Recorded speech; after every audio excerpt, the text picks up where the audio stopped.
Hey there, it is Cynthia here in my quilt lab, and I am working on a Banyan Batiks by Northcott Symphony block of the month. It is month number 12. That's right, it is our last block before we put this beautiful quilt together. It's going to be good times. Let's dig in and see what this block is all about. Let's go. All right, so block 12 is called the Pinwheel Star, and we're only making one of these, which is why I'm showing you the pictures here so that we can talk about them. Of course, I'm doing that neutral version down here at the bottom, and there's that pretty colorful version up at the top. You'll see in your cutting directions, we're using 4 different fabrics, fabric 8, 11, 15, and 16, and fabric 8 and 11 both have 2 different sizes. And that'll be important because we're not only making half square triangles, but we're also making like half squared triangles. I'm not sure if that has a name, but that's what I'm going to call it for this video. So I'm going to do things just a little bit out of order because I want to start with the easy stuff first and then move on to a more complicated block. And let's just jump in and talk about that. Let's go. All right, so you'll see in the instructions, it's going to have you do the more complicated part first, but I'm going to, start us off easy, warm us up. And we're going to do the half square triangle first. We've been doing those all year long in this block of the month, so let's just warm up and get going. You'll see that it is for fabric 8 and 11, and I keep referring to that diagram on that the opposite side, that page 36, so that I can remember which numbers and which blocks go where. So keep referring back to that. It'll help you out. We're going to be using the 4-inch squares of fabric 8 and fabric 11. So you'll see that there's 2 other sizes that we're not going to be using. You can set these aside because this is for the other block. All right, so let's talk about this. We're making half square triangles, right? We've been doing this all year long. It's super easy.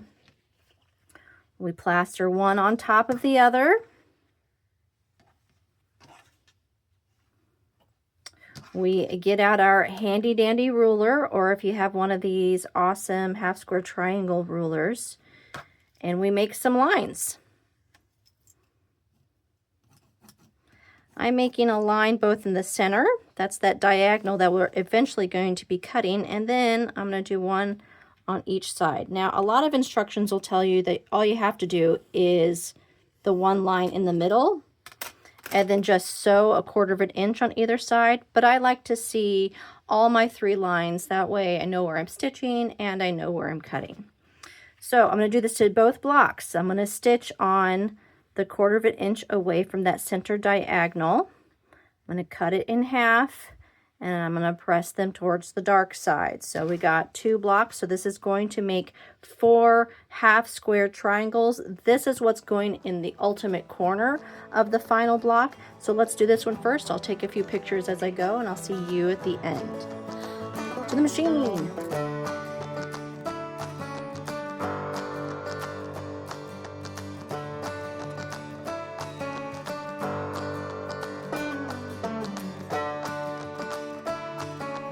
All right, once you have your 4 half square triangles, remember that because we started out at a 4-inch size square, we'll probably have to trim these down to a nice 3.5. And I haven't done this on camera for a while, so I thought I would just show you what I do. I like to break out my rotating mat. It just makes things, go a little quicker. And I use every tool available. That is, I use the diagonal on the mat to match up with the diagonal on the block. I'm using the grid lines just to make sure I have a little bit going over the 3.5 inch marks. And that's when I grab my ruler. And I'm actually going to be using the top and the side for right now. So I'm lining up the run edge at the top right there. And I'm having the half mark at the half mark of that 3.5. So I know that's the perfect mark. And I know that's going to be nice and diagonal because the line is going right through that diagonal line. So now I can swipe.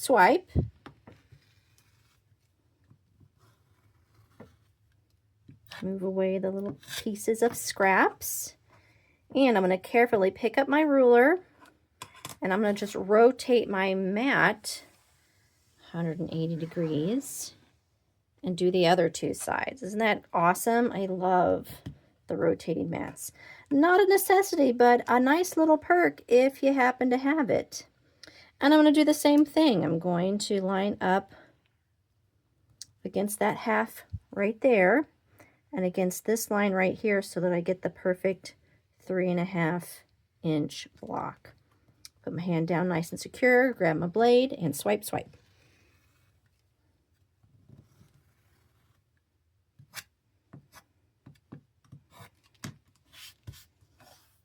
There it is, ready to go, nice and pretty.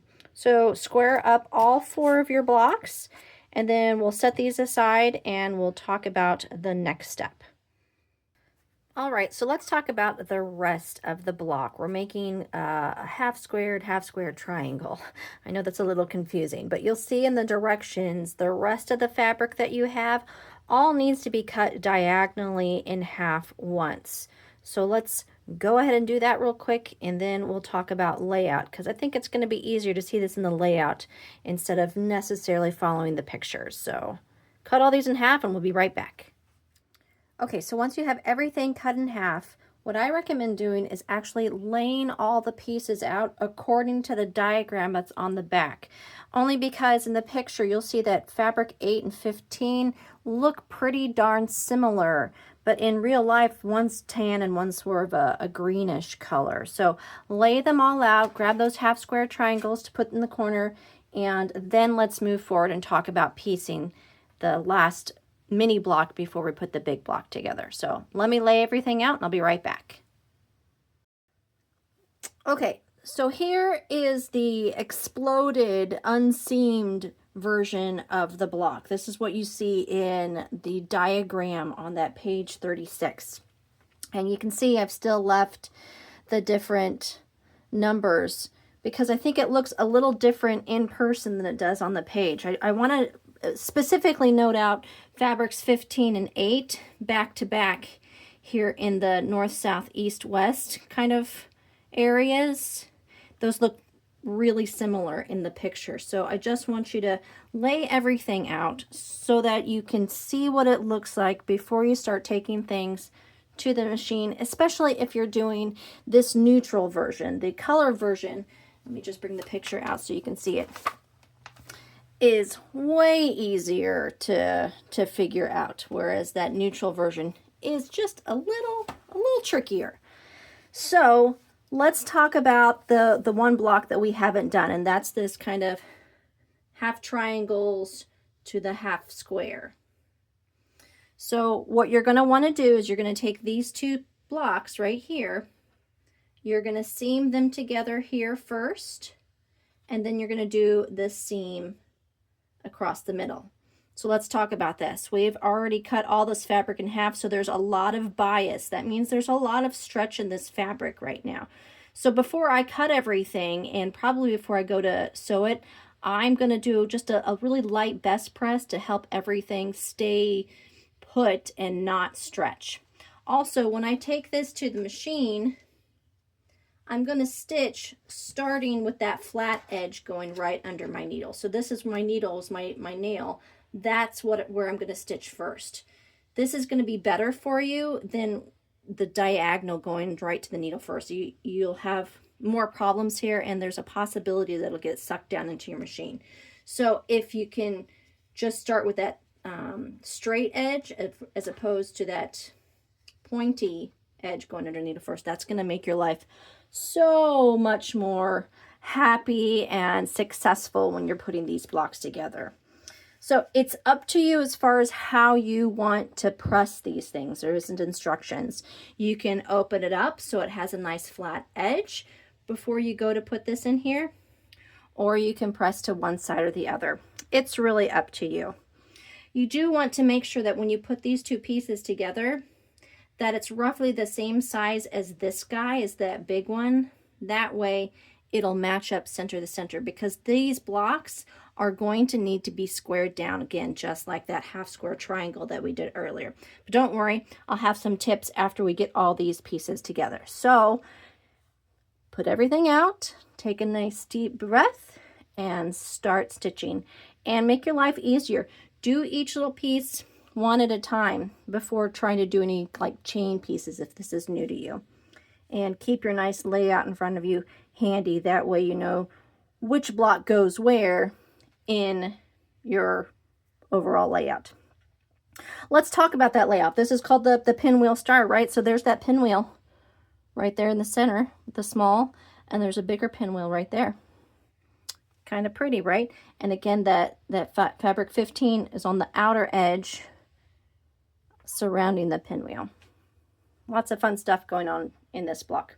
All right, I'm going to take a few pictures of a close-up of one of these, and I'll see you at the end with 16 little finished mini blocks, and then we'll talk about putting together in one big block, and that'll be it for block number 12. So yeah, to the machine. Let's go.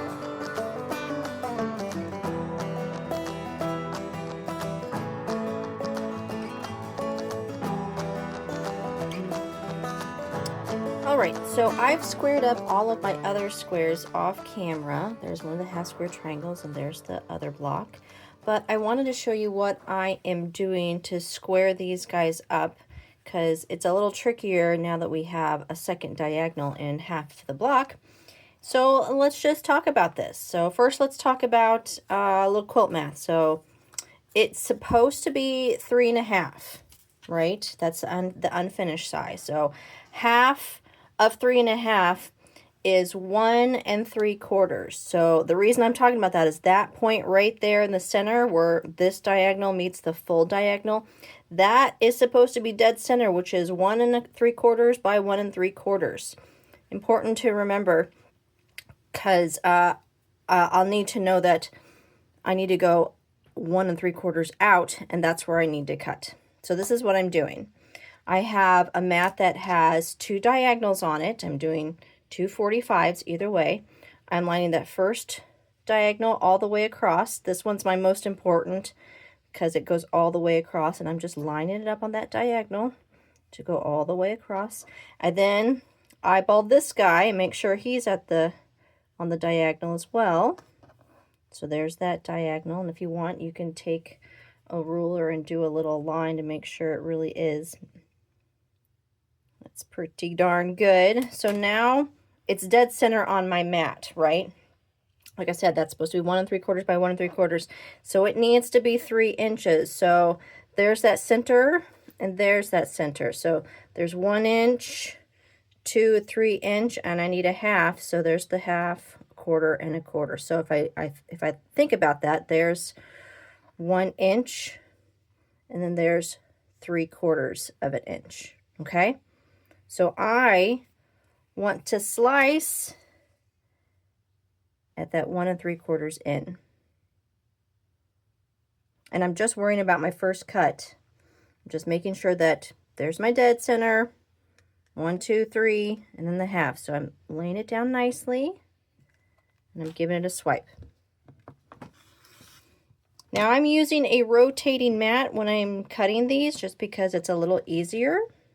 But you can totally do this with your regular mat. You'll just have to place things each and every time you move it. So I'm just going to rotate this mat. Makes life so much easier. Not a necessary tool, but man, it's a nice little perk to have. So again, there's that dead center, right? So there's 1 inch. There's the 3/4. So that's the line that I'm going to be swiping. And you'll notice down here in the corner, that's where that diagonal meets, right at that corner. So I know that I'm good. Cut number 2. 2 down, 2 to go. Lift the ruler up, turn the mat. Here we go again. So there's the halfway mark. So there's 1 inch, 1 2 3/4. So I want to be right there. And you're doing this a lot of times, so if you want to have a little reference maybe taped out on your map or taped out on your ruler so that you know where dead center is and what 3.5 inches look like, might make your life a little easier when you go to square these things down. Last cut, so there's the center. There's my inch, and there's my 3/4.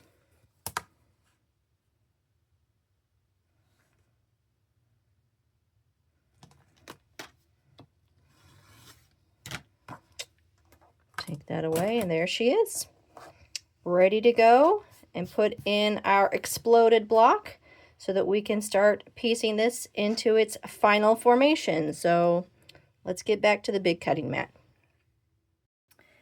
All right, so there is our layout in the exploded version. Now it's just a 16 patch. It's a 4x4, right? So before you start sewing, just take an extra moment and make sure the layout looks just the way it ought to in the picture. Compare and contrast. Make sure you don't have blocks turned one way or the other. Notice that there is a pattern in your pinwheels. And there's a pattern on the north, south, east, west with those two different colors come together and point. So now it's time to piece this puppy together, and you're just going to piece in rows, and then you're going to put the rows together to make that final block. Things to watch out for.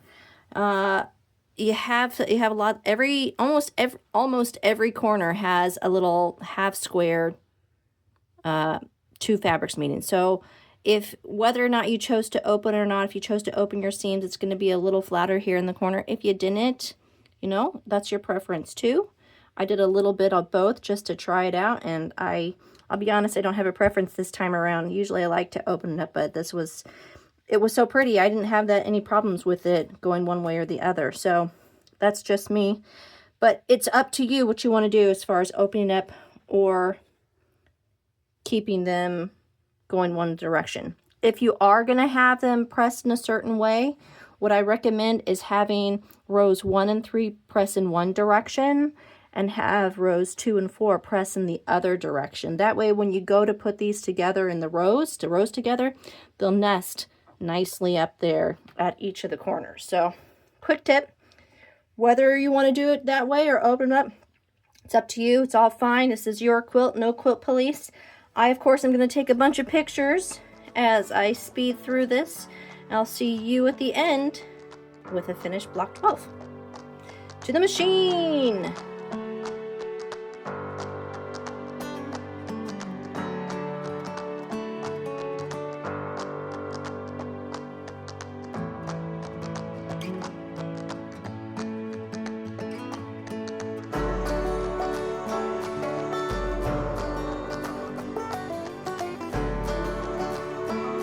And there it is, the cute little block 12 pinwheel star. That is it. This is the last block of this block of the month. But stay tuned because there's going to be another video. We got to put all these pieces together, make that quilt, right? So stick around, give me a thumbs up, like and subscribe so you make sure you get the next video because that's the real big one. And if you haven't taken the time to press everything, label everything, you'll want to do that before you head over to that last video, all right? We'll see you next time, and as always, keep quilting. Bye-bye.